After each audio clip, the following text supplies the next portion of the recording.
Everyone. তো আজকে আমরা শিখব আইএলটিএস এর রাইটিং টাস্ক 1।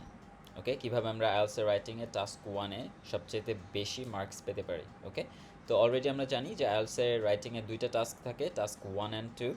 তো টাস্ক 1 এ যেটা থাকবে সেটা হলো রিপোর্টিং ইনফরমেশন, এবং টাস্ক 2 তে যেটা থাকে সেটা হলো এসে রাইটিং। তো টাস্ক 1 এর রিপোর্টিং ইনফরমেশন হলো ওরা অলরেডি আপনাকে এক্সিস্টিং ইনফরমেশন দিয়ে দিবে এবং আপনাকে সেটা রিপোর্ট করতে হবে। ওকে, তো আপনার নিজের কোনো অপিনিয়ন দিতে হবে না, আপনি জাস্ট বেসিক্যালি একটা প্রেজেন্টেশন স্ক্রিপ্ট টাইপ আপনাকে দিতে হবে যে আপনি কী কী দেখতে পাচ্ছেন এবং কী কী ট্রেন্ড লক্ষ্য করছেন। তো ইউজুয়ালি যেটা হয় সেটা হলো আমাদের 20 মিনিটের এক্সাম দিতে হবে। 20 মিনিটের ভেতরে দিলেই ভালো, কারণ যেহেতু 1 আওয়ারের এক্সাম, তো এসে রাইটিংয়ে অনেক সময় লেগে যায়, কারণ এসে রাইটিংটা একটু ডিফিকাল্ট, কারণ ওটা আপনার একটু ক্রিয়েটিভ রাইটিং করতে হয়। এখানে যেহেতু রিপোর্টিং ইনফরমেশন, সেহেতু আমরা চেষ্টা করবো উইদিন 20 মিনিটস আমাদের এক্সামটা শেষ করার জন্য। And you'll have to right at least 150 ওয়ার্ডস। তো আমি যেটা সাজেস্ট করবো সেটা হলো অ্যাটলিস্ট আপনি 30 to 50 ওয়ার্ডস বাড়িয়ে লিখবেন। ওকে, 30 to 50 ওয়ার্ডস বাড়িয়ে লিখবেন। এর চেয়ে বেশি লিখলে দেখা যায় খুব বেশি বড় হয়ে যায়, আর এটা এই এক্সামে এমন হবে না যে বেশি লিখলে আপনাকে বেশি মার্কস দেওয়া হবে, এমন কোনো কথা নাই। আপনি কতটুকু সাজিয়ে গুছিয়ে লিখতে পারতেছেন সেটাই হলো মেইন অবজেক্টিভ। ওকে, তো আমরা চেষ্টা করবো অ্যারাউন্ড 180 to 200 ওয়ার্ডস লেখার জন্য। ওকে, আর একাডেমিক সেকশনে যেটা দেখা যায় সেটা হলো বিভিন্ন ধরনের চার্ট আসে, গ্রাফ আসে, ম্যাপস আসে, প্রসেসেস আসে। প্রসেসেস বলতে আপনার ম্যানুফ্যাকচারিং প্রসেস আসতে পারে, কোনো একটা প্রসেসের ফ্লো চার্ট দিতে পারে। ওকে, তো আমরা যদি চার্ট গ্রাফ এই দুইটার ভেতরেই যদি একটু মোটামুটি প্র্যাকটিস করি, তাহলেই আমরা বাকিগুলো মোটামুটি নিজেদের মতো করে ইনফরমেশনগুলো রিপোর্ট করতে পারবো। ওকে, তো যে ভিজুয়াল ইনফরমেশন থাকবে সেগুলোকে আমাদের লিখতে হবে বেসিক্যালি। তো জেনারেল ট্রেনিংয়ে আমাদের একটা লেটার রাইটিং করা হয়। ইউজুয়ালি যেটা আমরা দেখি সেটা হলো স্টুডেন্টসদের সবাই অ্যাকাডেমিক্স, রাইট? তো জেনারেল ট্রেনিংয়েরটা আমরা হয়তো বা অন্য কখনো দেখব। তা আপাতত আমরা অ্যাকাডেমিক্সেরগুলো দেখি, ঠিক আছে? তো আমরা একটা এক্সাম্পল দেখি, যে এখানে একটা টাস্ক 1-এর এক্সাম্পল আছে, যে আইএলটিএস অ্যাকাডেমিক রাইটিং টাস্ক 1-এর একটা এক্সাম্পল। ওকে, তো এখানে কি বলছে সেটা আমরা একটু পড়ার চেষ্টা করি। The graph shows underground station passenger numbers in London. তো লন্ডনে আন্ডারগ্রাউন্ড যে স্টেশন আছে, লন্ডন আন্ডারগ্রাউন্ড স্টেশনকে ওরা অনেক সময় টিউবও বলে, মেট্রো স্টেশন বেসিক্যালি, ওদের পাবলিক ট্রান্সপোর্ট সার্ভিস যেটা, সেখানে প্যাসেঞ্জারদের নাম্বার কখন কীরকম থাকে সে সম্পর্কে আমাদের এখানে একটা ধারণা দিচ্ছে। ওকে, এখানে একটা গ্রাফ আছে সেই রিলেটেড। তো এই ধরনের একটা কোয়েশ্চেন আসে, এবং কোয়েশ্চেনে বলে দেয় যে you have to summarize the information by selecting and reporting the main features, okay, and make comparisons where relevant. তো আপনাকে একটা সংক্ষেপে একটা সামারি লিখতে হবে অ্যাবাউট দ্য ইনফরমেশন হলো যে গ্রাফটা সম্পর্কে। সিলেক্ট দ্য মেইন ফিচার্স, এখানে কি কি মেইন ফিচার আছে, ফিচার বলতে বোঝা যাচ্ছে এখানে একটা থেকে আরেকটা কীভাবে ডিফারেন্ট, আপনি কোনো কিছু নোটিস করতেছেন কি না, ট্রেন্ডস আছে কি না, কখন এটা বাড়ছে, কেন বাড়ছে, আপনার মানে কেন বাড়তেছে, এবং কখন কমছে সেই ব্যাপারে আপনার বলতে হবে। And you can make comparisons, যে একটা টাইমের সাথে আরেকটা টাইমে যদি কোনো ডিফারেন্ট হয়, বা একটা এই গ্রাফটে এখানে বেশি কেন এখানে কম কেন, সেই সম্পর্কে যদি আপনার লিখতে ইচ্ছা করে, বা সেই ইনফরমেশনটা যদি আপনার কনভে করতে ইচ্ছা করে, তাহলে আপনাকে সেটাও করতে হবে। অ্যান্ড এখানে অলরেডি আপনাকে কোয়েশ্চেনও বলে দিছে যে you'll have to write within at least 150 words and you should spend about 20 minutes on this task. তো আপনি অ্যারাউন্ড 20 মিনিটের মতো খরচ করবেন। তো আমরা যেটা চাই সেটা হলো 20 মিনিটের কমই খরচ করার, কারণ এসে রাইটিংয়ে আমাদের একটু বেশি সময় চলে যাবে। তো আমরা চেষ্টা করব যতটা এফিশিয়েন্টলি সম্ভব আমাদের স্ট্র্যাটেজাইজ করে আমরা কিভাবে প্যারাগ্রাফগুলোকে কনস্ট্রাক্ট করব সেটা জেনে নেওয়া। ওকে, তো এটা কেন, এই টাস্ক 1টা কেন আমরা বেশি প্র্যাকটিস করব, কারণ 33% of our writing marks will be from task 1। তো 33% মার্ক আমরা পাবো এই টাস্ক 1 থেকে। ওকে, তো আর টাস্ক 2তে আমরা বাকি 2/3 অফ দ্য মার্কস পাবো, অর্থাৎ বাকি 67% মার্ক, 57% মার্ক আমরা ওখান থেকে পাবো। ওকে, তো আমরা যদি এটা একটা ভালো মার্কস তুলতে পারি, তাহলে আমাদের একটা ভালো সম্ভাবনা থাকবে to get 6.5 plus in writing task 1। Okay, scoring criteria, কীভাবে স্কোর করা হয়, এটা একটা সাবজেক্টিভ চয়েস। তো একটা এক্সামিনার আপনার খাতা দেখবে, কোনো এআই টেআই দিয়ে আপনার খাতা দেখা হবে না। একটা প্রফেশনাল আইএলটিএস এক্সামিনার আপনার খাতা দেখবে এবং সে এই 4টা জিনিস মাথায় রেখে, এই 4টা যে স্কোরিং ক্রাইটেরিয়া আছে সেগুলো মাথায় রেখে আপনার পেপারস দেখে আপনাকে একটা মার্ক দিবে। তো ইউজুয়ালি খুবই ডিজার্ভিং মার্কস আপনি পাবেন, হয়তো বা 0.5 এদিক সেদিক হতে পারে, but usually they are pretty accurate. Okay, তো যেটা দেখা যায় স্কোরিং ক্রাইটেরিয়ার ভিতরে সবচাইতে বেশি ইম্পর্টেন্ট জিনিস সেটা হলো যে আপনার টাস্ক অ্যাচিভ করতে পারলেন কিনা, যে আপনাকে কোশ্চেনে যেটা বলে দিছে সেটা আপনি করতে পারলেন কিনা, that you have summarized accurately. Summarize বলতে কিন্তু বোঝায় সারাংশ, ওকে, ভাব সম্প্রসারণ না। তো আপনি সবগুলো ইনফরমেশন যে আপনার দিতে হবে এমন কোনো কথা নেই, কিন্তু ইনফরমেশনের সারাংশ আপনি দিবেন। Okay, and you'll have to write 150+ words. Alright, তো আপনি সারাংশ করে দিবেন এবং চেষ্টা করবেন যতটুকু সম্ভব ইনফরমেশন দেওয়ার, বাট আপনি চেষ্টা করবেন 150 ওয়ার্ডের বেশি লেখার। 200 ওয়ার্ডের বেশি না লেখাই ভালো, তো উইদিন 150 to 200 ওয়ার্ডসের ভিতরেই আপনার থাকাটা ভালো। ওকে, নেক্সট যে ক্রাইটেরিয়াটা তারা দেখে সেটা হলো কোহিয়ারেন্স অ্যান্ড কোহিশন। তো এটা হলো আপনার যে লজিক্যাল ফ্লো, লিঙ্কিং ওয়ার্ডস। তো এই যে কোহেরেন্স অ্যান্ড কোহিশন, এটা হলো বেসিকলি যে আপনি যে কথাগুলো বলছেন সেগুলোর সাথে যেই যে গ্রাফটা থাকবে বা যদি কোনো ইনফরমেশনস থাকে সেগুলোর সাথে মিল খাইতেছে কিনা। ওকে, বেসিক্যালি আপনি যেসব ভোকাবুলারি ইউজ করবেন, যেসব লিঙ্কিং ওয়ার্ডস ব্যবহার করবেন, বা আপনি যাই লেখেন বা যেভাবে আপনি ইনফরমেশনটাকে রিপোর্ট করেন সেটা সঠিক হচ্ছে কিনা।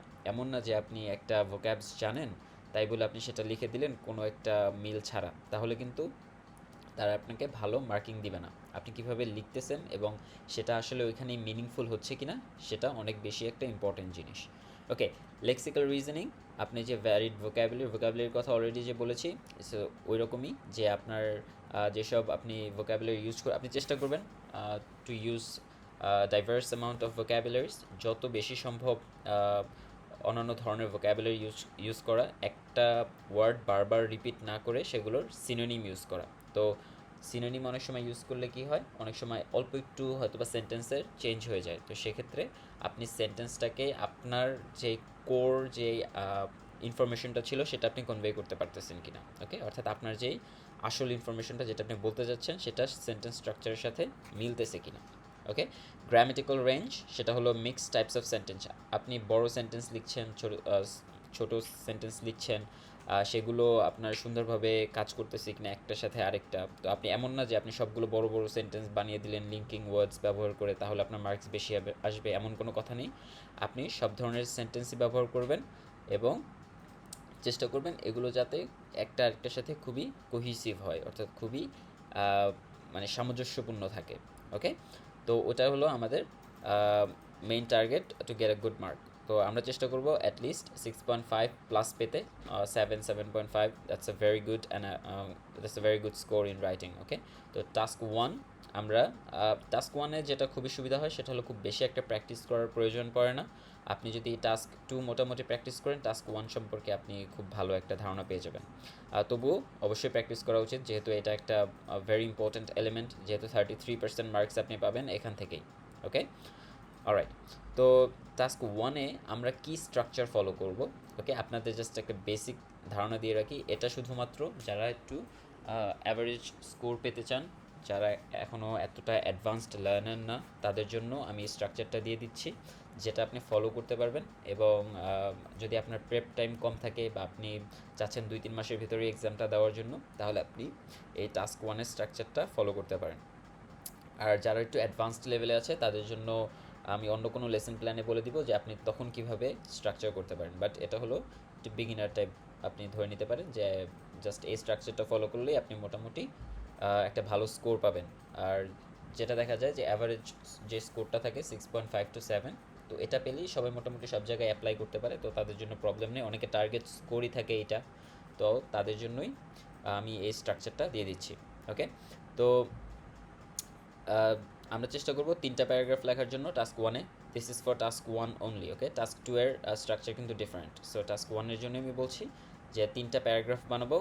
প্যারাগ্রাফ বলতে কিন্তু বোঝাচ্ছে মানে একটা প্যাসেজে 3টা পার্ট। ওকে, প্যারাগ্রাফ হলো যে প্যারাগুলো থাকে সেগুলো, আর পুরোটুকুকে বলে প্যাসেজ। ওকে, তো প্রত্যেকটা প্যারা আমরা একটা আলাদা আলাদা জিনিস কনভে করার চেষ্টা করব। তো এগুলোকে আমরা 150 থেকে 180 ওয়ার্ডের ভিতরে লিখব। তো প্রথম যেই প্যারাগ্রাফটা হবে সেটা হবে আমাদের ইন্ট্রোডাকশন। ওকে, প্রথম যে প্যারাগ্রাফটা হবে সেটা হবে আমাদের ইন্ট্রোডাকশন। ওকে, তো আমরা এখানে দেখছি যে আমাদের একটা অলরেডি একটা গ্রাফ দেওয়া আছে, এখানে অনেক ইনফরমেশন আছে। ওকে, ইনফরমেশন আমরা দেখলাম, আমরা জাস্ট যেহেতু স্ট্রাকচার সম্পর্কে কথা বলছি সেহেতু আমরা স্ট্রাকচারটা একটু আগে দেখে নিই। তো এখানে আমি একটা জাস্ট এক্সাম্পল হিসেবে একটা স্ট্রাকচার দেওয়া আছে, সেটা আপনারা দেখতে পাচ্ছেন যে এটা হলো ইন্ট্রোডাকশন। ওকে, দিস ইজ প্রথম প্যারা, এটা হলো দ্বিতীয় প্যারা। ওকে, আর তৃতীয় প্যারাটা হলো কনক্লুশন। অনেক সময় দেখা যায় যে সময়ের অভাবে বা কনক্লুশনটা অনেক সুন্দর করে লিখতে হয়, সেই কারণে অনেকে সময় পায় না। তো আপনি যদি দুটো প্যারা দেন তাও হবে, কোনো প্রবলেম নাই। অলরাইট, বাট লাস্টের প্যারা যেটা থাকে সেটা বেসিক্যালি হলো ইন কনক্লুশনে থাকে, ওটা একটু অ্যাডভান্সড থাকে, কারণ ইন কনক্লুশনে দেখা যায় যে আপনার আরেকবার প্যারাফ্রেজ করা লাগে। তো সেক্ষেত্রে আমরা আপাতত দুইটা প্যারা হিসেবেই দেখছি। তো প্রথম প্যারা হলো ইন্ট্রোডাকশন। ওকে, ইন্ট্রোডাকশন যেহেতু এখানে আছে, তো ইন্ট্রোডাকশন আমরা কী কী অ্যাড করব? ইন্ট্রোডাকশন আমরা হলো অ্যাড করব একটা প্যারাফ্রেজিং প্রম্পট। ওকে, অ্যান্ড চেষ্টা করব একটা যে মেন ট্রেন্ড আছে সেটা বলে দেওয়ার। ওকে, মেন ট্রেন্ড বলতে বোঝাচ্ছে অ্যাট আ গ্লান্স আমরা কি দেখতে পাচ্ছি। ওকে, অ্যাট আ গ্লান্স বলতে অ্যাট আ গ্লান্স মানে হলো মানে এক দৃষ্টিতে দেখা, যে আপনি একটা জিনিস দেখে সবচেয়ে প্রথমে আপনার কাছে কি মনে হলো, যে কোনটা সবচেয়ে বেশি আপনার নজরে লাগতেছে, রাইট? যে আপনার কোনটা বেশি নজরে লাগতেছে। তো যেমন এই গ্রাফটায় সবচেয়ে বেশি নজরে লাগার মতো জিনিস কিন্তু হলো ওই যে এইটা আর এইটা, অর্থাৎ দুইটা আমরা চূড়া দেখতে পাচ্ছি আর গ্রাফে যে নাম্বার দুটো শর্ট আপ করেছে, যে নাম্বারগুলো এখানে যেমন একটা অ্যাভারেজে নাম্বার চলছিল, কিন্তু এই দুইটা সময় একটু মানুষের সংখ্যা বেশি আছে। আবার অনেকেই এটাও দেখতে পারে যে এখানে নাম্বার খুবই কম, এখানেও নাম্বার খুবই কম, এটাও অনেকের নজরে আসতে পারে। তো যেটা আপনার কাছে মনে হবে যে main feature, at a glance যেটা আপনার চোখে পড়বে সেটা লিখবো। ওকে, তো প্রথমে লিখবো হলো আমরা একটা প্যারাফ্রেজিং প্রম্পট, অর্থাৎ প্যারাফ্রেজ বলতে বোঝায় সেম কথা আমরা ডিফারেন্টভাবে লিখতেছি। ওকে, ফর এক্সাম্পল এখানে আছে এখানে আছে একটা আমাদের যেহেতু বলে দিছে, তো এই যে একটা আমাদের সেন্টেন্স আছে, এটাকেই আমরা প্যারাফ্রেজ করে দিব। প্যারাফ্রেজের মানে হলো আমরা সেম কথা একটু অন্যভাবে বলবো। Okay, using different words and different sentence structure. তো আমরা কেন অন্য ওয়ার্ড আর সেন্টেন্স স্ট্রাকচার ব্যবহার করব? এটার মাধ্যমে আমরা এটা বোঝাবো যে আমরা কোয়েশ্চেনটা বুঝতে পারছি। তো আমরা এটাকে প্যারাফ্রেজ করব, আমরা সাথে চাইলে এখান থেকে কিছু ইনফরমেশন অ্যাড করে দিতে পারি। ফর এক্সাম্পল এখানে যেমন টাইম দেওয়া আছে 6 AM টু রাত 10টা পর্যন্ত, মানে রাত 10টা পর্যন্ত সময় দেওয়া আছে। তো আমরা 6 AM টু 10 PM পর্যন্ত সময়টাকেও অ্যাড করে দিতে পারি ইন আওয়ার প্যারাফ্রেজিং প্রম্পট। তো এই কথাটার কোর মিনিং কিন্তু আমি আপনাদেরকে অলরেডি বলেছি, এটা মানে হলো লন্ডনে আন্ডারগ্রাউন্ড স্টেশনে যে সংখ্যক যাত্রী চলাচল করে একটা দিনে, সেটা সম্পর্কে কিন্তু আমাদের একটা গ্রাফ দিছে। আমরা যদি এই জিনিসটা বুঝতে পারি তাহলে আমরা সেটাকে প্যারাফ্রেজ করে কীভাবে লিখতে পারি। এই যে এখানে আমি প্যারাফ্রেজিং একটা ওয়ার্ড লিখেছি, যেহেতু এটা একটা টিপিক্যাল ডে, অর্থাৎ রেগুলারলি এটা হয়, তো আমি এখানে টিপিক্যাল ডে ইউজ করেছি। তো দ্য গ্রাফ শোজ, এখানে যেহেতু গ্রাফ শোজ দেওয়া আছে, তো সেহেতু এই যে দ্য গ্রাফ ডিপিক্টস, শোজের জায়গায় ডিপিক্টস ব্যবহার করেছি, দুইটার মিনিং অলমোস্ট সেম। তো সেই জন্য আমি এটাকে প্যারাফ্রেজ করে জাস্ট ডিপিক্টস লিখেছি। তো এটা হলো, এটাকে বলে প্যারাফ্রেজিং প্রম্পট। তো আমরা কিভাবে লিখব, কি স্ট্রাকচার, কি স্ট্র্যাটেজি ফলো করব, সেটাই আমরা আসতেছি। তো এটা হলো একটা প্যারাফ্রেজিং সেন্টেন্স, এবং পরে যেটা আমরা ব্যবহার করেছি সেটা হলো কি ট্রেন্ড, বা অ্যাট আ গ্লান্স আমরা কি দেখতে পাচ্ছি, বা আমার কাছে কি মনে হয় সবচেয়ে ইম্পর্টেন্ট জিনিস। আর দুটো সেন্টেন্স আপনাকে দিতেই হবে, কারণ দুটো সেন্টেন্স না হলে কিন্তু একটা প্যারাগ্রাফ হয় না। ওকে, তো একটা সেন্টেন্স দিলে কিন্তু আপনি সেটাকে প্যারাগ্রাফ বলতে পারবেন না। তো ইন্ট্রোডাকশনে আপনার অ্যাটলিস্ট দুটো সেন্টেন্স থাকতেই হবে। ওকে, ওকে, দুটো সেন্টেন্স থাকতেই হবে। অলরাইট, তো এরপরে আপনি বাকি ইনফরমেশনগুলো রিপোর্ট করে দিবেন নিজের ভাষায়। ওকে, যেভাবে করলে আপনার মনে হয় সবচেয়ে বেশি এফিশিয়েন্ট, এবং যেভাবে আপনি সুন্দর করে সবগুলো ইনফরমেশন রিপোর্ট করতে পারবেন। এগুলো মোটামুটি সবাই করতে পারে, বাট ইন্ট্রোডাকশনের ক্ষেত্রে আমরা একটু স্ট্রাকচারটা ফলো করব, যে প্রথমে আমরা দিব প্যারাফ্রেজিং সেন্টেন্স, অ্যান্ড দেন আমরা দিব অ্যাট আ গ্লান্স, যে এই জিনিসটা আমরা সবচেয়ে বেশি নোটিস করতেছি, কোন ট্রেন্ডটা সবচেয়ে বেশি আমরা নোটিস করতেছি। তো আমরা এখানে যদি একটু যাই, যে লন্ডন আন্ডারগ্রাউন্ড স্টেশন, এই যে এটা আছে, তো এটা কিন্তু সবার জন্য এতটা ইজি না প্যারাফ্রেজ করা, যদিও অনেকে পারবে, অ্যাডভান্সড যারা আছে তারা পারবে, বাট আমরা চাইবো যেহেতু এফিশিয়েন্টলি করার চেষ্টা করছি, তো আমরা কিন্তু এত বেশি সময় কিন্তু আমাদের কাছে নেই যে আমরা ওয়ার্ডগুলো চিন্তা করে করে তারপরে লিখবো। ওকে, অ্যান্ড অনেক সময় দেখা যায় আমরা যারা পেপার বেসড এক্সাম দিব, অনেকের ওভাররাইট করা লাগে বারবার। ওকে, কারণ অনেক সময় অন্য কোনো ওয়ার্ড ব্যবহার করলে আগের কিছু চেঞ্জ করা লাগে। ওকে, তো আমরা যদি না পারি প্যারাফ্রেজ করতে কোনো কিছু, তাহলে আমরা ওটাকে ওইভাবেই রেখে দেবো, কোনো প্রবলেম নেই। ওকে, তো এখানে আমি টাইম ফ্রেমটাকেও উল্লেখ করে দিলাম, যেহেতু আমি যেহেতু গ্রাফে একটা টাইম ফ্রেম আছে, তো আমি গ্রাফে টাইম ফ্রেমটাকেও উল্লেখ করে দিলাম।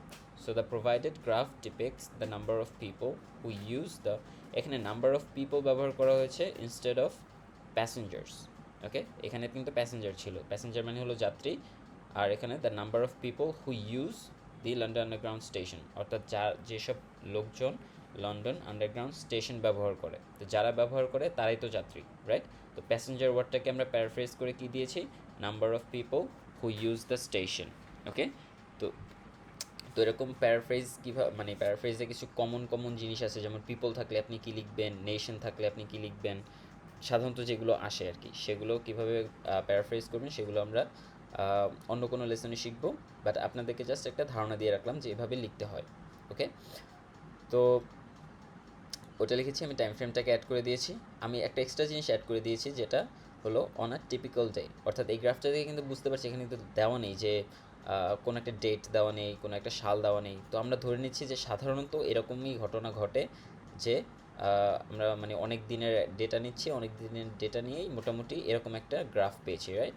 তো আমি এটাকে ধরে নিচ্ছি যে রেগুলার যে একটা ডেটা আছে সেটাকে, তো রেগুলারলি না বলে আমি বলেছি অন আ টিপিক্যাল ডে, অর্থাৎ একটি সাধারণ ডে বা একটি নর্মাল যে একটা দিন হয়, সেই দিনে এরকম একটা সংখ্যক লোক দেখা যায় লন্ডন আন্ডারগ্রাউন্ড স্টেশনে। ওকে, ওকে, তো অ্যাট আ গ্লান্স যেটা আমার চোখে লেগেছে সেটা হলো যে সকাল 8টা বাজে আমি একটা মানুষের ইনফ্লাক্স দেখতে পাচ্ছি, মানে মানুষের একটা অনেক হই হুল্লোড়, মানে অনেক মানুষ তখন যাতায়াত করে। তো সকাল 8টা আর যে সন্ধ্যা 6টার যে একটা টাইম আছে, এখানেও অনেক বেশি মানুষ যাতায়াত করতেছে। ওকে, এর মানে হচ্ছে এই যে দুইটা, ইন্টারেস্টিংলি এই দুইটার সময় কিন্তু অফিস আওয়ার, অর্থাৎ অফিস আওয়ারে এই দুইটা সময় মানুষ সবচেয়ে বেশি যাতায়াত করে, রাইট? তো আপনি বাংলাদেশের মেট্রো স্টেশন হলেও দেখবেন যে অফিস আওয়ারে কিন্তু প্রচুর ভিড় থাকে। ওকে, ইটস অনেক হেকটিক থাকে অফিস আওয়ারগুলোতে, যে আপনি দাঁড়ানোরও জায়গা পাবেন না, খুব মানুষ কষ্ট করে যায়। তো এটা খুবই স্বাভাবিক, কারণ এক জায়গা থেকে আরেক জায়গায় মানুষ যাবে অফিস আওয়ারে, এটাই স্বাভাবিক। তো আমি যেহেতু দেখছি যে অফিস আওয়ারে এখানে অনেক বেশি মানুষের একটা ভিড় হচ্ছে, তো সেটাকে আমি এখানে লিখে দিতে পারি, যেটা হলো আমাদের মেইন ট্রেন্ড, অর্থাৎ যেটা আমাদের নোটিসেবল একটা যে ট্রেন্ড সেটা। তো ইট ক্যান বি সিন, যে এটা দেখা যাচ্ছে যে the usage of the station varies, যে স্টেশনটা অনেক বেশি ব্যবহার করা হচ্ছে অ্যাট ডিফারেন্ট পিরিয়ডস, তো ডিফারেন্ট পিরিয়ডসে ব্যবহার করা হচ্ছে অনেক বেশি। ওকে, মানে এটা নাম্বারটা অনেক ফ্লাকচুয়েট করা হচ্ছে, যে এক সময় বেশি ব্যবহার করা হচ্ছে, একটু নাম্বারটা কমে গেলো, আবার অনেক ব্যবহার করা হচ্ছে, রাইট? তো different periods of the day, but এই যে এখন আমরা আমাদের মেইন ট্রেন্ডটা বলবো, mostly it remains busy at 8 AM and 6 PM, but এটা সবচেয়ে বেশি ব্যস্ত থাকে কখন, 8টা বাজে এবং সন্ধ্যা 6টা বাজে। আপনি এখানে চাইলে বলে দিতে পারেন যে it can be seen that the usage of train station maximises during the office hours. আপনি যদি এতটুকু বলে দেন তাও কিন্তু অনেক সুন্দর হবে। ওকে, বাট আপনি সময়টা বলে দিচ্ছেন, সেটাও কোনো প্রবলেম না। ওকে, তো আমরা এটা বলে দিলাম, এরপরে আমরা বাকি ইনফরমেশনসগুলো কনভে করে দিলাম যে অ্যাট 6 AM, এরপরে আমরা শুরু করব আমাদের রিপোর্টিং যে ইনফরমেশন আছে। ওকে, তো আমরা 6 PM এর ডাটা বলবো, আমরা 7 এর ডাটা বলবো, আমরা যদি মনে চাই আমরা দুটার সাথে একটা কম্প্যারিজনও করে দিতে পারি। আর আরেকটা ইন্টারেস্টিং ব্যাপার হলো, সব ইনফরমেশন যে আপনার দিতে হবে এমন কোনো কথা নেই। ওকে, আর সব ইনফরমেশন এক্স্যাক্টলি কারেক্ট দিতে হবে এমনও কোনো কথা নেই। ওকে, ফর এক্সাম্পল এখানে যে সকাল 10টা বাজে যে একটা টাইম ফ্রেম আছে, সকাল 10টা বাজে যে এটা আছে, সেটা কি 200-র নিচে এবং 150-এর উপরে, তো আমরা এক্স্যাক্ট কত আছে সেটা আমরা জানি না, তো সেক্ষেত্রে আমরা কিন্তু বলতে পারি দ্যাট এটা হলো আন্ডার 200, তো যেহেতু এখান থেকে এখানে কমছে, তো আমরা বলতে পারি যে সকাল 9টা থেকে 10টায় মানে যাত্রীর সংখ্যা খুব কমে যায়, এবং কততে কমে যায়? বিলো 200, ওকে। আর যদি একটু বেশি হয় তাহলে আপনি বলতে পারেন যে it's over 200, okay. Exactly number বলতে হবে না যে 205 বা 210 এরকম বলতে হবে না, you can just say over 200, under 200। যেমন এখানে তিনটা নাম্বারই কিন্তু 300-এর আশেপাশে ঘোরাঘুরি করতেছে। তো এই তিনটাকেই কিন্তু আমরা একসাথে অনেক সময় চাইলে বলে দিতে পারি যে অ্যাট ওর আপনি যদি ধরেন 11টা বাজের ইনফরমেশন রিপোর্ট করলেন, নেক্সট 3 আওয়ার্সটাকে আপনি একসাথেও বলে দিতে পারেন যে during the next 3 hours the numbers of passengers who use the underground station uh, what fluctuates around 300, okay, or remains about 300 or around 300। তো 300-র আশেপাশে এই নাম্বারটা ঘোরাঘুরি করে, ওকে। কারণ এই তিনটা সেম, এখানে কোনো আসলে ওইভাবে কোনো ডিফারেন্স নাই। কিন্তু এরপরের ট্রেনটাকে আপনি বলতে পারেন but next 2 hours we can see যে নাম্বারটা আরও অনেক, এটা কি ডাউন ট্রেন্ডে যাচ্ছে, অর্থাৎ ডাউনফল করছে, নাম্বারটা আরও কমে যাচ্ছে, ওকে। তো এবং এটা 4টা বাজে কমে একেবারে কোন লেভেলে চলে আসছে? একেবারে 6টা লেভেলে চলে আসছে। আপনি চাইলে এটাও বলতে পারেন যে 4টার সময় মানুষের যত আপনি সংখ্যাটা উল্লেখ না করে বলে দিতে পারেন 4টার সময়ে মানুষের আনাগোনা কীরকম থাকে, সকাল 6টায় যেরকম থাকে সেরকম থাকে। তো আপনি হলো নিজের ভাষায় আপনি বলবেন, ইনফরমেশনগুলো রিপোর্ট করবেন, ওকে। এবং আপনি চেষ্টা করবেন যতটুকু সম্ভব ইউনিকলি ট্রেন্ডগুলো বা ইনফরমেশনগুলো কনভে করা, ওকে। যেমন এখানে যদি বলি যে at 6 AM the number of passengers at the station is very low, ওকে। আপনি চেষ্টা করবেন এভাবে নিজের ভাষায় কিছু ইনফরমেশন দেওয়া, যে very low, drastically different, short down, gone down, অনেক কিছুই আপনি ব্যবহার করতে পারেন, ওকে। তো ওই যে ভোকাবুলারিগুলো আছে যেগুলো আমরা টাস্ক 1-এ ব্যবহার করব, সেগুলো আমাদের ভালো করে শিখতে হবে, okay. So is very low with total of 90 passengers, okay. যে 90টা প্যাসেঞ্জার হলো সকাল 6টায়, যেটা আমরা এখানে দেখছি। However, it firmly increases up to 200 to 7 200 at 7 AM, ওকে। তো এটা ফার্মলি ইনক্রিজেস বলতে অনেক বাড়ছে 7টা বাজে, রাইট? 7টা বাজে অনেক বাড়ছে। আপনি চাইলে এটাও বলতে পারেন যে the number almost doubles. Almost doubles বলতে যে 100 থেকে 200 হচ্ছে, রাইট? তো সেক্ষেত্রে আমরা বলতে পারি almost doubles at 7 AM। Again it almost doubles at 8 AM।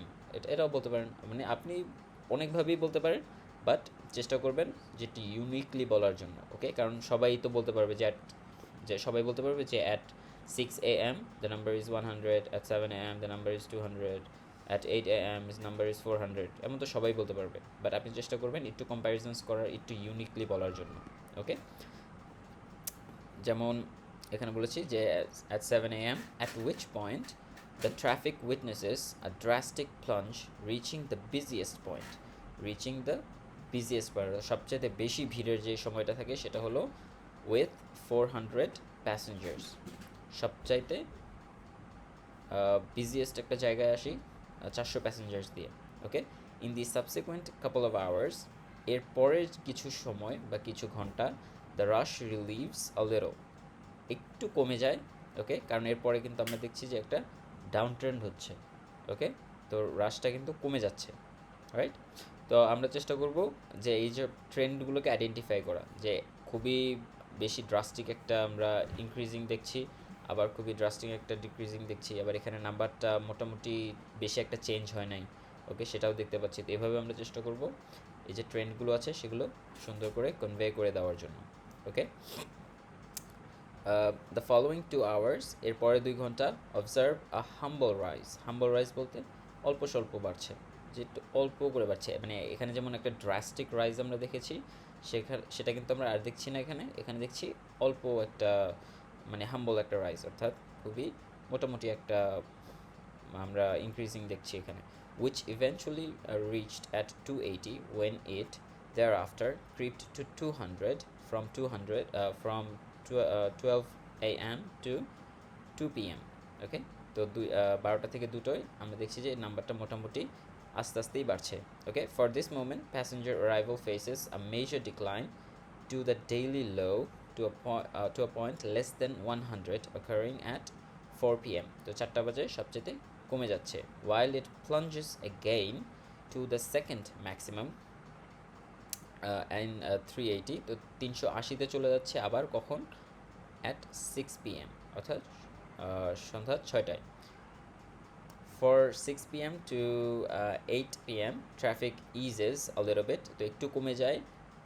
এখানে আমরা কিন্তু এই যে ইজেস এখানে বলছি যে ট্রাফিক বলতে কিন্তু বোঝাচ্ছে যে প্যাসেঞ্জার যারা আছে প্যাসেঞ্জার্সদের ট্রাফিক, ওকে, শুধু যানবাহনের ট্রাফিক না, প্যাসেঞ্জার্সদেরও অনেক ট্রাফিক হতে পারে, যে মানুষের ভিড় একটু কমে যায় two around 1:30, and finally the remaining hours encountering little fluctuation at 1:50. এই যে ফ্লাকচুয়েশন বলতে বোঝায় যে অল্প বাড়ছে বা কমছে, ফ্লাকচুয়েটিং বলতে বোঝায় যে অল্প মানে বাড়ছে কমছে, অসিলেটিং আর ফ্লাকচুয়েটিং মানে অলমোস্ট সেম, ওকে, অল্প বাড়ছে কমছে, খুব নোটিসেবল একটা ডিফারেন্স না, যেমন এই তিনটার ভিতরে খুব নোটিসেবল কোনো ডিফারেন্স কিন্তু নাই। এখানে আমরা দেখছি এই যে 3টা ঘন্টা খুব নোটিসেবল ডিফারেন্স নাই, আবার এই যে এই 3টা ঘন্টায় খুব নোটিসেবল ডিফারেন্স নাই, ওকে। তো 3টাকে আমরা জাস্ট কালেকটিভলি বলে দিব যে এখানে একটা ট্রেন্ড আছে, এখানেও একটা ট্রেন্ড আছে, বাড়ছে এবং কমছে, সেগুলো আমরা রিপোর্ট করে দিব। এবং এই যে তিনটা গ্রুপিং যেখানে খুব বেশি একটা ডিফারেন্স নেই, সেগুলোকে আমরা যে গ্রুপে এক সেন্টেন্সেই বলে দিলাম। কারণ যদি সবগুলো ইনফরমেশন আপনি বলতে চান তাহলে আপনার হয়তো বা 400-500 ওয়ার্ডও লেগে যেতে পারে, রাইট? তো আমরা ওইটা চাই না, আমরা চাই যতটা এফিশিয়েন্টলি সামারাইজ করতে ইনফরমেশনগুলো। সামারাইজ বলতে বোঝায় সারাংশ, ওকে, ভাব সম্প্রসারণ কিন্তু না। তো আমরা সারাংশটাই বলার চেষ্টা করব, অলরাইট? তো আমরা মোটামুটি একটা ধারণা পেয়ে গেলাম যে আমরা যে আইএলটিএসের টাস্ক 1 আছে সেটা আমরা কিভাবে মোটামুটি একটা প্রিপারেশন নিতে পারি। তো আমি যেটা সবাইকে সাজেস্ট করি সেটা হলো টাস্ক 1-এর জন্য ওইভাবে এক্সক্লুসিভলি কোনো প্রিপারেশন নেওয়ার দরকার নেই। আপনি একদিন সময় দিন টাস্ক 1-কে, that is more than enough. আপনি চেষ্টা করবেন টাস্ক 2টা যেটা আছে সেটা সবচেয়ে বেশি প্র্যাকটিস করার। টাস্ক 2টা যদি আপনি অনেক বেশি প্র্যাকটিস করেন এবং if you get really good at it, আপনি টাস্ক 1টাও ওই স্কিলগুলো টাস্ক 1-এও একটু কনভার্ট হবে। আপনি ওইখানে যেসব ভোক্যাবুলারি ইউজ করবেন সেগুলো টাস্ক 1-এও আপনি ব্যবহার করতে পারবেন এবং আপনার আইডিয়া জেনারেশনের যে ক্ষমতাটা আছে সেটা ভালো হবে, ওকে। তো আইডিয়া জেনারেশনের যে ক্ষমতা বা যে স্ট্র্যাটেজিগুলো আমরা ফলো করব সেগুলো সম্পর্কে আমরা নেক্সট কোনো লেসনে দেখব, okay. For now, thank you all for being here, alright, and have a great day.